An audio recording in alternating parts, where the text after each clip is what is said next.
Pemutusan hubungan kerja adalah pengakhiran hubungan kerja yang disebabkan karena suatu hal yang mengakibatkan berakhirnya hak dan kewajiban antara pekerja atau buruh dan pengusaha.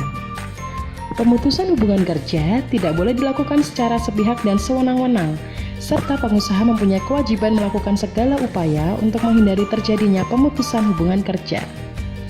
Apabila pengusaha ingin melakukan PHK, maka ada ketentuan mengenai pemutusan hubungan kerja yang diatur dalam Undang-Undang Nomor 13 Tahun 2003 tentang Ketenagakerjaan, yaitu PHK hanya dapat dilakukan dengan alasan-alasan tertentu setelah diupayakan bahwa PHK tidak perlu terjadi. Ketentuan mengenai pemutusan hubungan kerja mewajibkan pengusaha terlebih dahulu melakukan perundingan bipartit dengan pekerja atau buruh. Dalam perundingan bipartit itu, perusahaan menjelaskan alasan PHK serta pesangon yang akan diterima oleh pekerja atau buruh sesuai dengan ketentuan yang berlaku.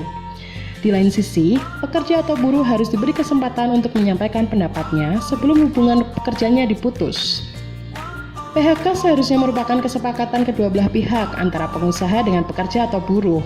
Namun, seringkali terjadi tidak adanya kesepakatan mengenai PHK sehingga muncul perselisihan PHK. Contohnya perselisihan PHK yaitu menyangkut alasan PHK, pesangon, atau PHK tidak dilakukan sesuai ketentuan. Jika dalam proses musyawarah dan mufakat di tingkat bipartit dicapai kesepakatan, maka harus dituangkan ke dalam perjanjian bersama yang ditandatangani oleh masing-masing pihak. Apabila perundingan bipartit yang telah dilakukan benar-benar tidak menghasilkan kesepakatan, maka pengusaha atau bekerja dapat membawa permasalahan tersebut ke Dinas Tenaga Kerja Kota atau Kabupaten, tempat pekerja atau buruh itu bekerja untuk meminta diadakan perundingan tripartit. Ketika pada tahap bantuan Disnaker tidak mampu menyelesaikan mengenai perselisihan PHK dan pesangon antara kedua belah pihak, maka ada upaya hukum yang bisa dilakukan hingga Pengadilan Hubungan Industrial atau PHI. Apakah perusahaan Anda sudah memenuhi ketentuan yang diatur dalam Undang-Undang Nomor 13 Tahun 2003 sebelum melakukan PHK?